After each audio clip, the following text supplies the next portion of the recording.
Yeah, that's a funny joke for someone with dead parents and no home to go to. Freak, shouted children. Freak, freak, freak. Penny closed her eyes and listened to the rain, waiting for winter to come. As the clutching hands of the village children closed around her, she bent her mind to the sound of the rain, letting it become her world entire. The rain fell. The pain never came. Only when the laughter of her tormentors turned to terrified cries did she dare open a single blood-caked eye. Kaine was shocked to see D.B.S.B.F sprawled on the ground, holding his head and screaming in pain. You see blood welling from spaces between his fat, twisted fingers. Oh my god, he's crying. He's actually crying. Deprived of their leader, the other children glanced back and forth between themselves as if waiting for someone to step forward and take charge. When no savior emerged, they began an uneasy shuffle away from Kaine. The young girl was the least of their concerns. Instead, their attention was wrapped on the ancient woman standing a few feet away. After struggling for breath for a moment, she finally spoke in a voice thick with rage. That's like a bitch, don't it? Now I suggest you scatter before I throw another one. And if any of you little bastards ever touch my Kaine again, I'll do far worse than throw a rock. You can counter. The old woman crouched down and gently touched the hand D.B.S.B.F was using to cover the wound. Before he could think to protest, she ground her palm into the wound and twisted back and forth. Ow! He screamed, leaping to his feet. Stop it! What are you doing? Quit whining. Ain't no one ever died from a scratch. Hit me with a rock, you stupid bitch. A big one. That thing could have killed me. Shrug. Death's the best cure for stupid. D.B.S.B.F's face twisted with rage at her words. Locking his eyes on Kaine, he took a step backwards and spat on the ground. Get out. Leave this village. No one wants you here, either of you. Seeing the old woman grab another stone, D.B.S.B.F and his companion turned tail and ran. As they fled, the old woman grabbed her side and barked out a single laugh. Ha!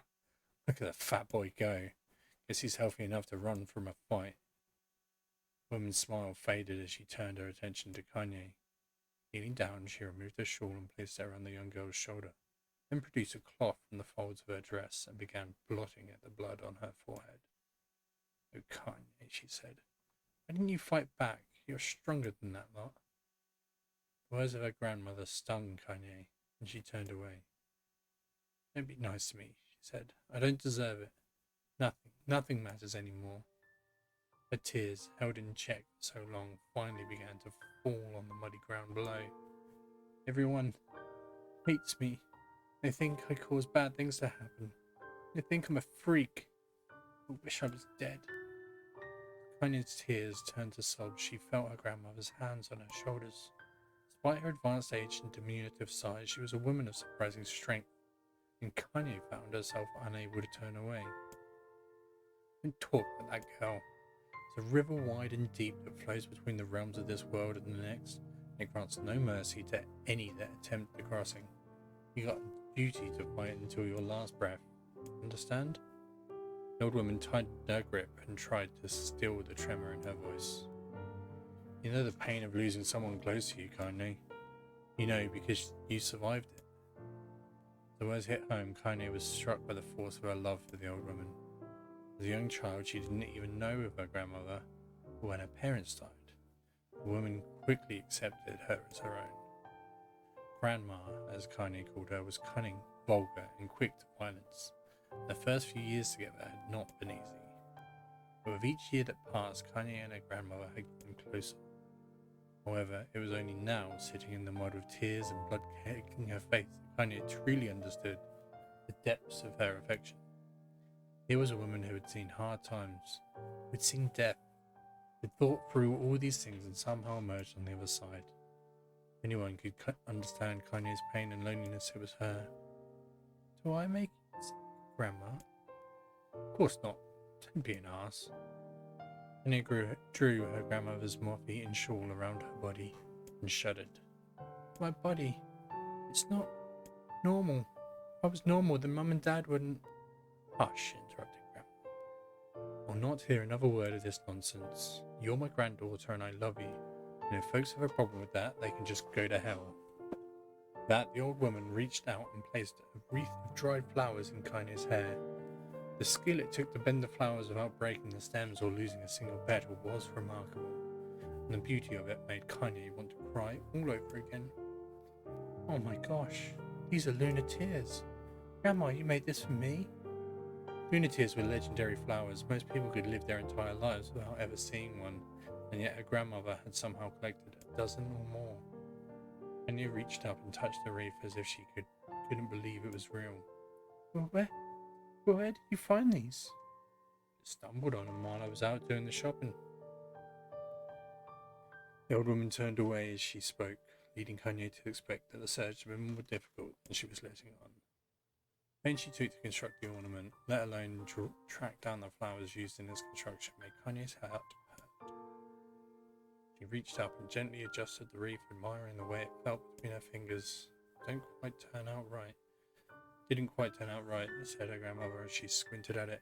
These old hands have trouble with delicate work. It sure looks good on a pretty girl like you. Kaine blushed and turned away. You think I'm pretty? Of course you are. What a fool thing to say. Thank you, Grandma. The grandmother smiled. We're going to be fine, you and me, she said. As long as we got each other, we'll be just fine. Kaine took her grandmother's hand in hers, and the two of them struggled to their feet. As they began the long walk home, Kaine gripped the hand with all her might, as if trying to stop smoke from drifting away on the wind. The rain had stopped. Kaine stood beneath the weather vane, watching it spin in lazy circles, no longer caring about the direction it faced when it stopped. I don't need to escape. I have a home now. Grandma loves me, and that's enough, even if it's us against the world. Kaine let her gaze drift up past the vane and into the cloudy sky. The last faint hints of a rainbow were slowly fading. She turned and headed for home. The light scattered into a million particles and vanished, seemingly taken away on the breeze.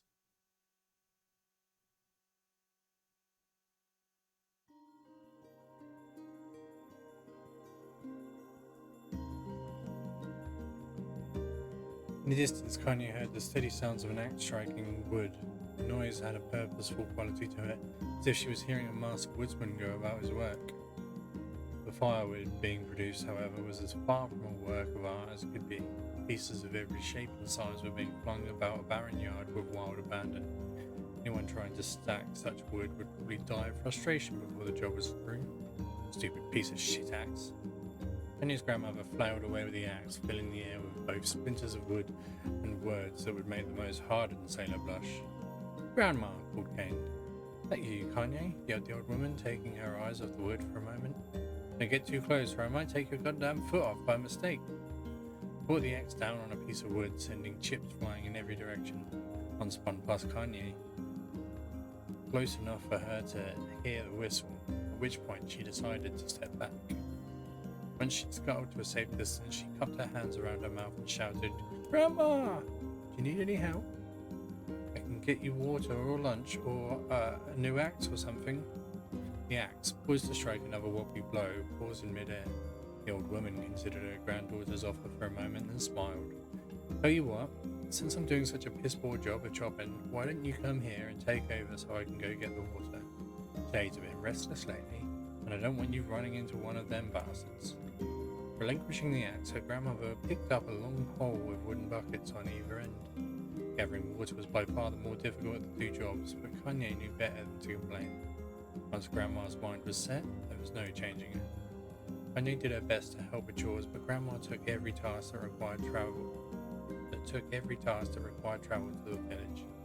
As she had a long list of plausible excuses, Kaine knew the real reason. She didn't want her grandma to be taunted and harassed, but granddaughter to be taunted and harassed by the villagers. Once Kaine moved in, Grandma decided to take up residence a good distance from the eyrie. Out of sight, out of mind seemed to be the best policy when it came to the villagers and her granddaughter, and rare were the days when any that the two of them could be found on the rocky acre of land they called home. Kaine enjoyed the solitude, but harboured a secret resentment that her grandmother was forced to spend her golden years in such a place. After watching her grandmother leave, Kaine turned her attention to the task at hand. She had never chopped wood before in her life and soon discovered why the old woman hated the job. after swing of the axe produced only a tiny crack in the wood, and when she finally managed to connect with a solid stroke, the tool embedded itself in the long log and refused to budge. Frustrated, Kaine swung the axe around her head and threw it, log and all, across the yard. Damn it. She suddenly understood the joy her grandmother felt in a good curse. Happier now, she picked up the axe, forced it from the wood and resumed chopping. She had a natural skill with a blade, but the task was challenging and blisters soon began to form on her small pink hands. This is tough. My logs are all weird sizes. Spitting on her palms and ignoring the pain, Kaine redoubled her efforts. Just as she was developing a rhythm, Grandma returned from the village. Setting down her buckets with a small sigh, she took one look at the logs and coughed out a wheezy laugh. Pretty clumsy girl. You better practice if you... Grandmother suddenly collapsed on her knees, causing one of the buckets to wobble precariously. Eyes wide, Kaine dropped the axe and ran to her grandmother's side. Grandma! The woman shook her head and pointed a trembling finger at the bucket. Get the bucket. Can't let it spill. Kaine steadied the bucket with her foot. She knelt by her grandmother. A small bit of water sloshed over the side and made a new home in the hem of her dress, but Kaine didn't notice. Grandma, what's happening? Crazed with panic, she grabbed her grandmother by the shoulders and shook. After a moment, the woman lifted her arms and battered Kaine away. Just stop that. Just stop, she cried, breathing heavily. It ain't like I'm dying. It's tired from the trip is all. And he desperately wanted to believe her, but one look at the old woman's shaking hand and worn face told her more than words ever could. Grandmother had lived a long, hard life, and it seemed the bill was finally coming due. The time when her grandmother watched over Kaine was ending. Sooner than either of them had feared, the positions would be reversed. The next morning, Kaine came to the side of her grandmother's bed and took her wrinkled hand. Grandmother, you're sick. You need medicine. I'm going to the village. The old woman shook her head and tried to rise, but Kaine gently pushed her down. It's all right, she said. I'll be fine. The grandmother fixed her with a gaze that could melt steel. After what seemed an eternity, she finally lowered her eyes and sighed. I don't like it, goddammit. I guess I should quit being so stubborn and let you grow up. The old woman watched as Kaine strapped on her boots and made her way down the road to the village. Hours later, as an unseen sun made its way across the dark and rainy sky, she was still watching. Kaine moved at a brisk pace, checking her pockets every few minutes to make sure the money her grandmother gave her was still there. Every noise caused her to spin on her heels, making sure she wasn't being stalked by a shade, or worse, D.B.S.B.F and his gang. But she encountered neither tormentors nor shades, and Kaine finally found herself at the entrance to the village. A few adults she could see glanced sideways at her, then muttered to each other behind raised hands before slinking away into the shadows. Her heart raced. Kaine took a series of rapid, shallow breaths and tried to calm herself. I have to prove myself. I have to help Grandma. I have to be strong. She chanted those words to herself over and over as she slowly made her way. Finally, her eyes settled on a rotund older woman who was angrily waving her arms in the air and telling anyone who would listen exactly what she thought of Kaine's presence. Hey lady, said Kaine with a bravado she did not feel. Where's the apothecary? The woman's flabby cheeks shook in bewildered anger. How dare this thing speak to me, it seemed to say, but Kaine saw that her eyes held a different emotion. Fear. Yeah, we're both scared, lady. Trust me on this one. Which way? Kaine repeated. The woman pointed at a small building to her right before hitching up her dress and stumbling off in the other direction. Kaine cringed, expecting a stone to come flying from the assembled crowd. None came. Her mind was filled with a strange sense of pride as she made her way to the apothecary, but the new emotion had little time to take root, for as soon as she opened the door, she noticed a familiar customer at the counter. It was D.B.S.B.F. He'd clearly been sent here on some kind of family errand because his gang of followers was nowhere to be found. Oh my god, he spluttered. What are you doing here, freak? The insult was delivered without force, and Kaine happily ignored it. Stretching on tiptoes to see over the counter, she asked the shopkeeper for the medicine. Ah, fuck, D.B.S.B.F. That'll bitch finally keel over. Go to hell, D.B.S.B.F. The boy's eyes grew so wide they seemed ready to fall out of his head. Before he could let fly a comeback or worse, a punch, the apothecary told him to knock it off, or he kicked them off, out of the store. D.B.S.B.F. slunk out of the shop, cursing Kaine under his breath. Once he was gone, she allowed herself to breathe once more, taking a brief tour of the shop while the owner prepared her medication. Countless tiny bottles filled the cramped store, each with a label written in some indecipherable language. An ocean of aromas assaulted her nose, creating a scent that was exotic but not altogether unpleasant. Seeing such a variety of supplies gave Kaine a sense of peace. Surely in a world so vast, there would be a place that she could call home. On the far wall behind the counter rested a portrait of a stunning young girl. The picture had once contained the bright, vibrant colours. The time had worked its cruel magic and they were beginning to fade. The beauty of the work, however, remained undiminished. You like that picture? Kaine turned to find the apothecary with a small vial of medicine in his hand. His eyes were gentle but sad, and they seemed to stare through her and into nothing as he spoke. "It's my daughter. I sketched it when she was just a little girl. She's been dead a long time now." Kaine didn't know how to respond. She just stared at the portrait and tried to come up with the right words. "Pictures are wonderful things," continued the shopkeeper. "They let the ones closest to you live on forever." He shook her head slightly, then looked down at Kaine and smiled. Handing her the medicine, he reached into his sizable green apron and produced a handful of wax crayons. "You should have these. There's no one left that I wish to draw." Kaine took an instinctive step back, causing the shopkeeper's face to darken. "Yes, I've heard the rumours about you," he said. "It's a small village, and word travels quickly. Between you and me, I'm not sure which of them to believe. I also don't think they matter much. I know your grandmother, Kali, and I think the way she was driven out of this town is just deplorable." "Grandmother's name is Kali?" thought Kaine suddenly. She was still mulling this new fact over in her mind as she reached out and gently took the crayons from the apothecary's hands. "Your grandmother is an old friend of mine," he said as Kaine scooted away yet again, "and I owe her much. I wager she would like it if you draw a picture of her." "Yes, I think she would like that very much." Kaine murmured a quiet agreement, but inside her heart was bursting. Never before had a villager treated her with anything but complete contempt. It was a tiny, almost imperceptible step, but it was a step nonetheless. With enough tiny steps, she might one day discover the rest of the world. When Kaine returned home, she found her grandmother asleep in her bed.